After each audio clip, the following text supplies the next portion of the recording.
Aujourd'hui, on va traiter le cas Créd'Auto qui est tombé en 2006. Alors, on nous dit « La société Créd'Auto est spécialisée dans le crédit automobile accordé aux particuliers. Elle agit en partenariat avec les garagistes, établissements commercialisant de véhicules neufs ou d'occasion. Un prêt Créd'Auto est proposé à un particulier qui souhaite acheter un véhicule et éprouve le besoin de financer toute une partie de cet achat. » Alors, le dossier 2 qui portait donc sur la partie conception porte sur le suivi du recouvrement amiable. Donc c'est tout ce qui concerne le suivi et recouvrement amiable qu'on va devoir modéliser. Parmi les prêts accordés par Créd'Auto, certains font l'objet d'échéances impayées. Lorsque le service suivi de prêt constate le non-paiement d'une échéance, il transmet le dossier du mauvais payeur au responsable du service contentieux. Remarque, par souci de simplification, on admettra qu'une échéance ne fait jamais l'objet d'un règlement partiel. Okay. Pour chaque échéance impayée, une lettre de relance est envoyée à l'emprunteur.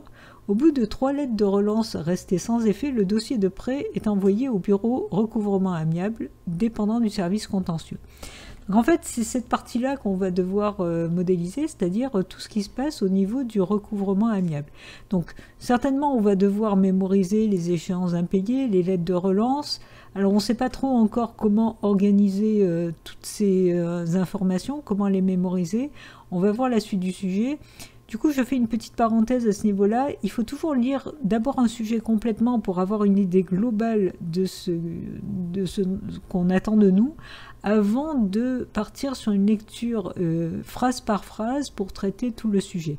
Là, à chaque fois, je vous fais directement une lecture phrase par phrase, mais en réalité, il faut quand même avoir une idée générale. Alors, on va continuer parce que par la suite, on aura des informations plus précises sur la gestion des lettres et des échéances impayées et comment il faut les mémoriser. Donc, je continue. L'objectif des intervenants du bureau au recouvrement amiable est d'éviter une procédure judiciaire et la saisie du véhicule. Si cela est possible, il est toujours préférable de trouver une solution concertée avec l'emprunteur pour obtenir le remboursement effectif du prêt. Dans ce cas, le bureau au recouvrement amiable désigne un intervenant et lui adresse un ordre de mission, qu'on va voir donc à l'annexe 2A, sur lequel se trouve un récapitulatif des éléments du contrat, les dates des 3 dernières échéances impayées, ainsi qu'un commentaire destiné à l'intervenant. Si l'ordre de mission concerne un contrat sur lequel il y a déjà eu un réaménagement de prêt, les renseignements concernant le dernier avenant sont indiqués sur l'ordre de mission. Donc on voit bien, on a bien compris que sur l'annexe 2A, on va avoir quand même un certain nombre d'informations. Donc allons tout de suite traiter cette annexe 2A. Donc voilà l'annexe 2A, document pour le recouvrement amiable. Donc ça, l'annexe 2A, c'est un ordre de mission. Et on voit tout de suite en titre, ordre de mission, numéro, avec un numéro d'ordre de mission. Donc déjà, on se doute qu'on va avoir à gérer une entité ordre de mission, dans laquelle on va mettre au moins un ID pour repérer l'ordre de mission. Alors détaillons maintenant les informations qu'on a sur l'ordre de mission. On voit qu'on a une date d'ordre de mission et une date de clôture. Donc là, très nettement, ce sont des informations qui concernent directement l'ordre de mission. On a aussi un intervenant qui est donc responsable de cet ordre de mission et on nous donne précisément un code et un nom et un prénom d'intervenant. Donc ça donne vraiment envie de faire une entité intervenant et l'ordre de mission va concerner effectivement un intervenant précis. Donc dans l'intervenant, on met juste les informations qu'on a pour le moment. Et là, une dépendance fonctionnelle parce qu'un ordre de mission est géré par un intervenant. Sachant qu'un intervenant peut évidemment gérer plusieurs ordres de mission, on s'en doute. Ensuite, on a un commentaire. Donc là, c'est du texte, très nettement. Et ça concerne quoi? Ça concerne l'ordre de mission. Donc de toute évidence, c'est un attribut qu'on rajoute dans ordre de mission. Puis on a capital remboursé. Non remboursé, pardon. Donc là, ça fait partie du prêt, mais en même temps, c'est spécifique à l'ordre de mission. C'est-à-dire que on comprend bien que quand on fait un ordre de mission, c'est qu'on en est à un niveau où il reste un capital qui n'est pas encore remboursé. Donc ce montant est vraiment spécifique à l'ordre de mission, donc on va l'ajouter à l'ordre de mission. Ensuite, on a éléments du prêt, donc type de véhicule acheté, montant de l'achat, montant du prêt, date signature, taux. Tout ceci concerne le prêt et on est bien d'accord que de toute évidence un ordre de mission donc porte sur un prêt. On comprend qu'il peut y avoir plusieurs cas de non-paiement sur un même prêt, donc ça donne envie de faire une entité prêt d'origine, le prêt d'origine qui va contenir cet ensemble d'informations. On va faire une entité prêt qu'on va identifier avec un ID et dans laquelle on va mettre les informations qui sont ici. Alors le premier attribut que j'ai mis, neuf, ça va être un booléen, c'est pour savoir si c'est un type de véhicule neuf ou d'occasion. Puis après, vous voyez, j'ai juste recopié les attributs qui sont marqués à ce niveau-là. On a ensuite des informations concernant le véhicule sur lequel porte le prêt. On a le numéro de série du véhicule, la marque, le type de véhicule, l'immatriculation et la première mise en circulation. Alors, ce sont des informations qu'on pourrait mettre directement dans le prêt. Et puis, on peut aussi se poser la question, est-ce qu'un véhicule, avec toutes ces informations précises, peut faire l'objet de plusieurs prêts différents ? Dans le sens qu'il peut très bien être à nouveau revendu et on pourrait garder les informations des véhicules indépendamment des prêts. Les deux solutions sont tout à fait acceptables parce qu'on peut imaginer que le cas reste très rare d'un véhicule qui va faire l'objet de plusieurs prêts dans la même boîte. Mais bon, faisons les choses proprement et faisons une entité véhicule dans laquelle on va mettre uniquement les informations spécifiques au véhicule en partant du principe que, pourquoi pas, il peut y avoir plusieurs contrats de prêt faits pour ce véhicule. Avant de faire ça, je m'aperçois là que j'ai totalement oublié de relier ordre de mission à prêt. Alors évidemment, un ordre de mission concerne un prêt, sachant qu'un prêt peut avoir plusieurs ordres de mission parce qu'il peut y avoir plusieurs cas de non-paiement. Donc faisons tout de suite déjà la dépendance fonctionnelle entre ordre de mission et prêt. Voilà, désolé pour l'oubli, et maintenant on va pouvoir faire donc l'entité véhicule pour pouvoir stocker les informations qui sont dans cette partie de l'annexe. Donc un prêt concerne un véhicule, par contre, puisqu'on a sorti véhicule, on part du principe qu'on peut imaginer plusieurs prêts faits sur le même véhicule au cours du temps. D'où le fait qu'on va faire une dépendance fonctionnelle entre prêt et véhicule. On pourrait aller plus loin dans la décomposition du véhicule, puisque on voit qu'il y a une marque, on peut imaginer une liste de marques enregistrées, ce qui nous permettrait d'éviter de saisir à chaque fois le nom de la marque, d'où le fait qu'on pourrait sortir une entité marque, et puis on pourrait même faire la même chose pour le type de véhicule, c'est-à-dire que très souvent dans les saisies des contrats, on voit bien sur internet qu'on saisit d'abord une marque, puis ensuite par rapport à la marque, le type de véhicule dans l'ensemble des véhicules proposés. Donc pourquoi pas faire carrément une entité type véhicule et une entité marque dans le sens où on aurait vraiment la liste des informations. Alors ce n'est pas spécifiquement demandé dans le sujet et on ne vous en voudra pas de laisser les choses comme ça, mais là juste pour le plaisir, on va décaler, donc on va enlever le type de véhicule et on va faire un type de véhicule séparé et ensuite une marque, sachant que un véhicule n'est que d'un seul type et un type de véhicule n'est compris que ne correspond qu'à une seule marque. Donc faisons les deux entités type véhicule et marque. Et à partir de là, on va faire donc les dépendances fonctionnelles. Un véhicule est d'un seul type, un type ne correspond qu'à une seule marque. Du coup, bien évidemment, il faut enlever marque et type, les attributs qui avaient été mis dans véhicule. Passons maintenant à la partie, ce bloc contrat initial. Alors, on nous donne un certain nombre d'informations sur le contrat initial de prêt, donc la durée, le jour d'échéance, la première échéance, la mensualité. Et puis on verra qu'il y a aussi des informations sur l'avenant, mais pour le moment on ne sait pas de quoi il s'agit. En tout cas, l'erreur qu'il ne fallait pas faire à ce niveau-là, c'est de penser que le contrat était quelque chose de différent du prêt, puisqu'on a fait déjà une entité prêt qui contient un certain nombre d'informations. En fait, c'est le contrat de prêt. Donc, on a deux cases différentes et ça peut être troublant, mais en réalité, si vous faites une entité contrat, vous allez avoir un prêt correspond n'a qu'un contrat, un contrat ne correspond qu'à un prêt, donc en fait, c'est la même chose, ça serait un de chaque côté. Ça veut dire que ces informations, la durée, le jour d'échéance, la première échéance et la mensualité sont des informations qu'on va mettre directement dans prêt. Donc pour le moment, on n'a pas d'informations sur les avenants, ça va venir hein, dans le sujet. Par contre là, on a échéance impayée et on a des dates d'échéance impayées, donc il faut qu'on mémorise la liste des échéances impayées.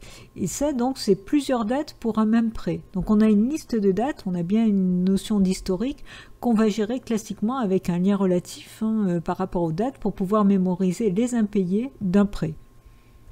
Donc remarquez bien le fonctionnement, j'ai mis un lien relatif, hein, c'est-à-dire que l'identifiant d'impayé, ça va être l'idée du prêt plus la date. Donc on va pouvoir avoir une liste de dates pour un même prêt, hein. Un prêt peut avoir 0 à n impayés, donc on aura la liste des dates des impayés du prêt, ce qui correspond bien à ce qui est au niveau de l'annexe à ce niveau-là. Enfin, on a dans cette annexe des informations sur l'emprunteur. Donc effectivement, pour un prêt, il peut y avoir un emprunteur. On peut supposer qu'un même emprunteur peut très bien réaliser plusieurs prêts. Donc on a vraiment besoin de gérer une entité emprunteur dans laquelle on va mettre toutes ces informations, hein, c'est-à-dire le nom, prénom, l'adresse, la profession qu'on peut tout de même sortir, le téléphone et le RIB. Donc c'est parti pour une entité emprunteur. Alors au passage, on peut imaginer que le RIB sera chiffré, évidemment. Tout de suite, là, au niveau du prêt, un prêt concerne, on le voit bien dans l'annexe, un seul emprunteur. Un emprunteur peut réaliser plusieurs prêts, donc une dépendance fonctionnelle de prêt vers emprunteur. Tout à l'heure, je vous ai dit que ça serait peut-être bien de sortir la profession, donc c'est pas attendu hein, officiellement dans le sujet, mais c'est vrai qu'on peut imaginer une liste de professions par défaut, donc pourquoi pas faire une entité profession pour pouvoir avoir cette liste de professions. Du coup, on fait une dépendance fonctionnelle d'emprunteur vers profession, et on supprime profession de emprunteur. Donc voilà, on a traité l'annexe 2A complètement, on va pouvoir revenir au niveau du sujet. Donc on en était là, on a traité un petit peu tout ce paragraphe. L'emprunteur du bureau recouvrement amiable doit disposer des documents relatifs à l'ensemble du dossier, le contrat de prêt et les avenants éventuels. Donc je vous rappelle qu'on n'a pas encore traité les avenants puisqu'on n'a pas encore d'informations dessus. La liste des incidents de paiement, date des échéances non payées, donc ça on l'a avec impayé. Les différents courriers échangés avec l'emprunteur. Alors ça c'est une information qu'on n'a pas encore, donc on pourrait très bien imaginer une entité courrier dans laquelle on mémorise, alors on ne sait pas trop encore ce qu'on va mémoriser, mais on peut imaginer qu'on va mettre au moins l'objet du courrier et la date du courrier. Donc pourquoi pas faire une entité courrier dans laquelle on va mettre au moins donc l'objet et la date, sachant qu'un courrier concerne un prêt et qu'un prêt peut avoir plusieurs courriers. Donc une dépendance fonctionnelle hein, de courrier vers prêt, je pourrais même dire qu'on pourrait faire un lien relatif qui n'est pas demandé ici, mais on peut très bien imaginer qu'on numérote les courriers par prêt, donc pourquoi pas faire un lien relatif. Donc je rappelle que ce n'est pas demandé explicitement hein, pour le moment. Ensuite, on nous dit l'intervenant prend alors contact par téléphone avec l'emprunteur. Alors, il se trouve qu'on a le téléphone de l'emprunteur, donc ça n'a pas de souci, on a cette information. On n'a pas besoin de faire un lien entre intervenant et emprunteur. Hein. Ce n'est pas parce qu'il appelle l'emprunteur qu'on a besoin de mémoriser cet appel. On a juste besoin de savoir qui peut appeler qui, et on le sait puisqu'on a un ordre de mission ici. À partir de l'ordre de mission, on sait quel est l'intervenant qui s'en occupe. L'ordre de mission porte sur un prêt, et un prêt concerne un emprunteur. Donc l'intervenant aura les informations de l'emprunteur et pourra l'appeler. Si lors d'un des rendez-vous obtenus par l'intervenant, le client régularise les échéances impayées, l'ordre de mission est alors clos. Et ça, on l'a avec la date de clôture dans l'ordre de mission. Dès que la date de clôture est remplie, ça veut dire que l'ordre de mission est clos et qu'on a terminé de traiter ce dossier. Dans le cas contraire, l'intervenant fait une proposition de réaménagement du prêt à l'emprunteur. Le montant des échéances est alors revu à la baisse et la durée du prêt allongée. L'intervenant interroge une application du service suivi des prêts qui recalcule le nouveau montant de l'échéance en fonction de la nouvelle durée et du taux de prêt. Un avenant de contrat est alors signé. Et ça, c'est l'annexe 2B, donc on va enfin pouvoir traiter la partie avenant. Donc voilà à quoi ressemble l'avenant du contrat. Donc avenant du contrat de prêt, qu'est-ce qu'il contient? On retrouve le numéro de contrat de prêt, information que l'on a ici, donc le contrat de prêt, hein, l'identifiant, et puis avenant numéro 1. Donc on comprend que les avenants sont numérotés par contrat. Donc on a un lien relatif, on a besoin de faire déjà une entité avenant dans laquelle on va mettre un identifiant. Cet identifiant étant un numéro séquentiel par rapport au prêt. Premier avenant du prêt, deuxième avenant du prêt, donc on a bien un lien relatif entre avenant et prêt. Ensuite, au niveau de l'avenant, on a la date de signature de l'avenant, le jour d'échéance de l'avenant, la durée de l'avenant, la date de début et le montant échéance de l'avenant. Donc, toutes ces informations concernent vraiment spécifiquement l'avenant. Donc, ça va être directement des attributs qu'on va pouvoir mettre dans l'entité avenant. Puis, on a les informations de l'emprunteur. Alors, on sait déjà, il n'est pas question de faire un lien entre avenant et emprunteur, parce qu'on connaît déjà l'emprunteur, sachant qu'un avenant concerne un prêt et un prêt concerne un emprunteur. Et effectivement, on retrouve les informations de l'emprunteur avec nom, prénom, adresse, profession, numéro de téléphone, RIB. Donc, tout ça, on l'a déjà mémorisé. Puis, ce qui est nouveau, ce sont les cautions. Donc, caution rang 1, caution rang 2. Et là, on a des informations sur les personnes qui vont se porter caution. Alors, on va voir que dans le sujet, on nous donne plus d'informations, mais on a déjà nom, prénom, adresse, profession de la caution. Donc, ça donne envie de faire une entité caution qui va mémoriser au moins ces informations-là dans un premier temps. Alors, dans la caution, j'ai mis ID, nom, prénom, adresse. Au niveau de la profession, j'ai déjà une entité profession, donc je vais faire une dépendance fonctionnelle vers profession.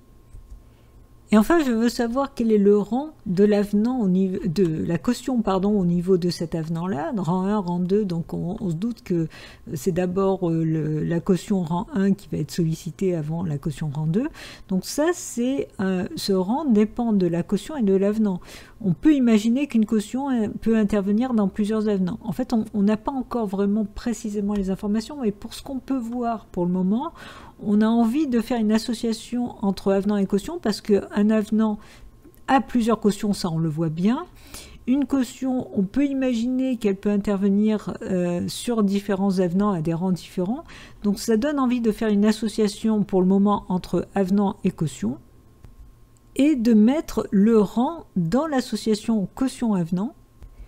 Car de ce que l'on peut voir pour le moment, comme je l'ai expliqué, un avenant peut avoir plusieurs cautions à des rangs différents et on imagine, pour le moment on extrapole, mais on imagine assez facilement qu'une caution peut se porter caution à des avenants différents et donc du coup à des rangs différents. Alors, on en a fini avec cette annexe, on va voir si le sujet nous donne plus de précision à ce niveau-là. Donc là, on a traité l'annexe 2B, donc on passe à cette partie-là. À l'origine d'un prêt, Crédit Auto n'exige jamais l'appui d'un tiers se portant caution à l'emprunteur. Mais lors d'un aménagement, l'intervenant du bureau recouvrement amiable peut estimer que cette garantie est devenue indispensable. Il demande alors à l'emprunteur de disposer d'une ou plusieurs cautions. Une caution est une personne solidaire amenée à honorer les échéances de l'emprunteur si ce dernier ne remplit pas ses obligations. Toutes les personnes concernées, intervenant emprunteur une ou plusieurs cautions, sont obligatoirement signataires de l'avenant. Bon, ça c'est une information qui ne nous sert pas à grand-chose. C'est-à-dire qu'on a juste besoin de relier tout le monde à l'avenant. Et l'emprunteur est relié à l'avenant en passant par le prêt. Caution est relié à l'avenant en passant par cette association-là. Et puis, au niveau de l'intervenant, on a aussi, par rapport aux dates, on sait quel intervenant a été responsable de l'avenant. Donc, on n'a même pas besoin de relier avenant à intervenant. Le nombre de cautions n'est pas limité. Des cautions n'est pas limité. Et bon, de toute façon, on a mis n, donc ça pose pas de problème. Il est nécessaire de distinguer pour quel avenant la personne se porte caution et le rang auquel elle se trouve. Ça, pour le moment, on l'a bien fait. On a bien distingué, donc, à chaque fois, la caution, l'avenant et son rang par rapport à la caution. Le rang indique l'ordre dans lequel les cautions seront sollicitées si l'emprunteur ne remplit pas ses obligations. Après signature de l'avenant pour toutes les parties prenantes, l'ordre de mission est alors clos. Donc, on imagine qu'après, la date de clôture sera remplie. Suite à un premier réaménagement du prêt, il arrive que celui-ci fasse l'objet de nouveaux impayés. Donc on comprend qu'il va y avoir de nouveaux avenants. Le responsable du service contentieux peut alors confier le dossier à un autre intervenant. Dans le cas où un nouvel avenant est négocié, on admettra que l'emprunteur puisse faire appel à de nouvelles cautions autre que celle désignée lors du précédent réaménagement. Alors ça c'est intéressant parce que ça justifie un certain nombre de choses qu'on a faites, entre autres le fait qu'on a bien prévu plusieurs avenants par prêt, hein. Un prêt peut avoir de 0 à n avenants. On a prévu qu'il peut y avoir donc des ordres de mission différents pour un même prêt avec à chaque fois un intervenant différent, hein. Donc, sinon on aurait relié prêt directement à intervenant comme si un intervenant était responsable de tous les ordres de mission faits pour ce prêt-là. Donc là on nous dit bien que ça peut être confié à quelqu'un d'autre. Et puis on nous dit aussi, chose intéressante, que des cautions peuvent être différentes d'un avenant à l'autre. Sinon, on aurait relié caution directement après. En gros, la personne, hein, l'emprunteur, pour un prêt, fait toujours appel aux mêmes cautions. Non, justement, là, on nous dit qu'il peut très bien faire appel à des cautions différentes. Donc, on a bien fait de relier caution à avenant.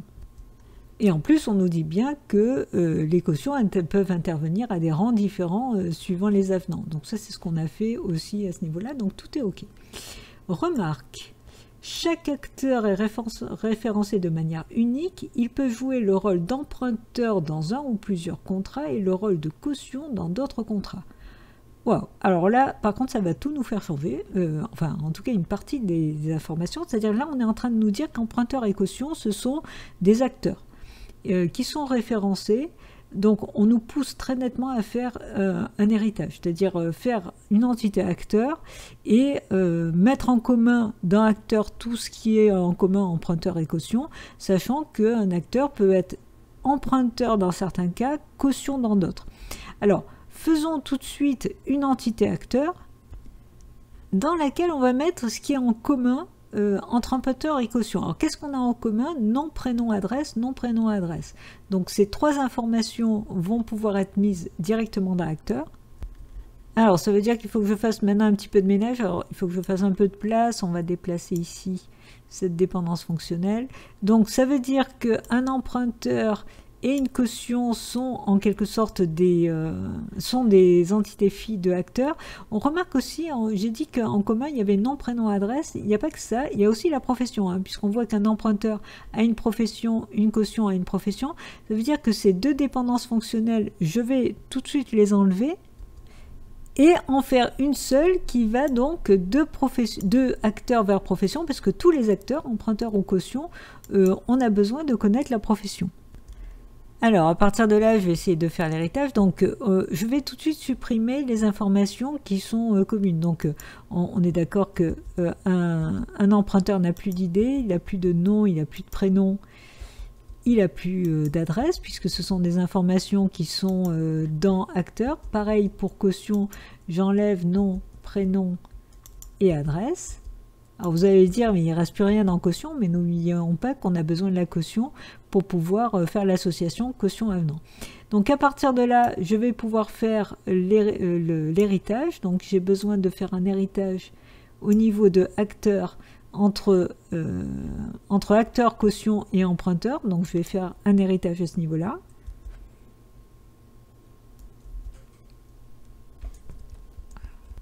Alors on va essayer d'arranger un petit peu la disposition. Donc là, on a bien un prêt qui concerne un emprunteur. Voilà. On a la caution. OK. Alors au niveau de la contrainte XD n'est pas bonne, hein, puisque dans le sujet, on nous dit bien que un emprunteur, une personne plutôt, peut être emprunteur d'un prêt ou de plusieurs prêts et peut jouer aussi le rôle de caution d'un ou plusieurs autres prêts. Alors ça paraît bizarre, mais oui, ça peut être le cas, hein. On peut très bien emprunter et avoir suffisamment, un profil qui correspond aussi à une caution, hein. On peut très bien supporter la caution de quelqu'un d'autre et n'avoir jamais aucun problème d'ailleurs pour faire un prêt.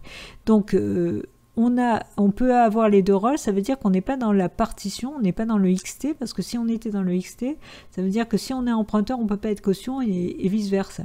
Donc on est dans le cas de la totalité, où effectivement un acteur ne peut pas être autre chose que caution ou emprunteur.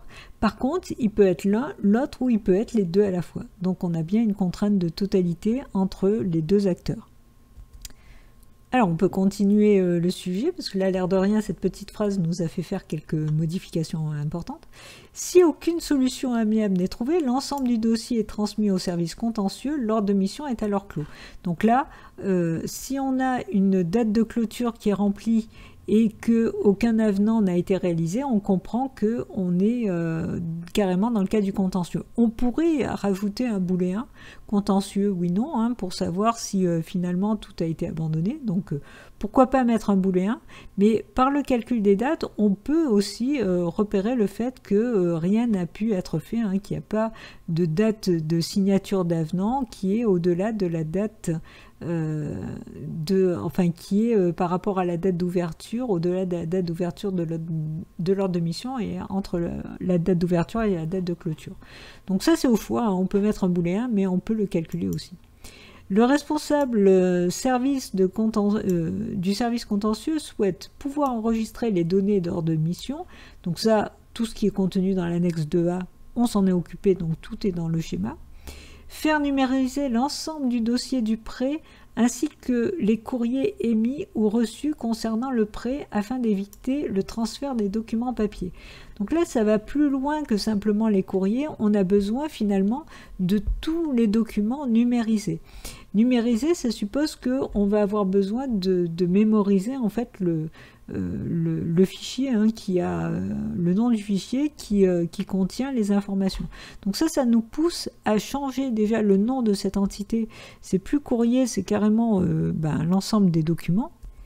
Et on a envie de mémoriser aussi le nom du fichier, hein, le chemin du fichier qui contient en fait la numérisation de ce document. Donc ça, le chemin, on peut le mettre effectivement aussi comme information directement dans le document. Conserver les informations relatives au contrat de prêt et à ses avenants. Ça c'est fait, hein, on a toutes les informations concernant le contrat, toutes les informations concernant l'avenant. Les besoins des intervenants sont de gérer toutes les informations se trouvant dans l'ordre de mission, donc ça c'est fait, et les avenants au contrat, donc ça c'est fait aussi, dans la future base de données. De mémoriser l'ensemble des documents concernant un contrat et les éditer si nécessaire. Donc ça, tous les documents, on les a ici. De faire une sélection des documents en fonction d'une date. Alors on a bien la date du document, sinon on l'aurait rajouté. Retournant pour chacun son objet et le chemin d'accès au fichier image qu'il contient. C'est exactement ce qu'on a mis finalement, hein, donc on avait déjà les bonnes informations. On a bien l'objet et le chemin du document pour pouvoir y accéder. Alors je vous rappelle que ce lien relatif n'était pas demandé, hein, mais autant celui-ci est obligatoire, hein, mais on n'a pas affaire à une entité, juste une entité date qui disparaît dans le modèle relationnel. On a bien affaire à une entité impayée qui contient comme identifiant l'identifiant du prêt et la date. Voilà, on a fait le tour de ce sujet qui était quand même assez complet, hein, qui comportait pas mal d'informations, beaucoup de dépendances fonctionnelles, finalement qu'une seule association porteuse, et puis un héritage avec tout de même une contrainte intéressante à repérer au niveau de l'héritage. Voilà, ça en est terminé pour ce sujet.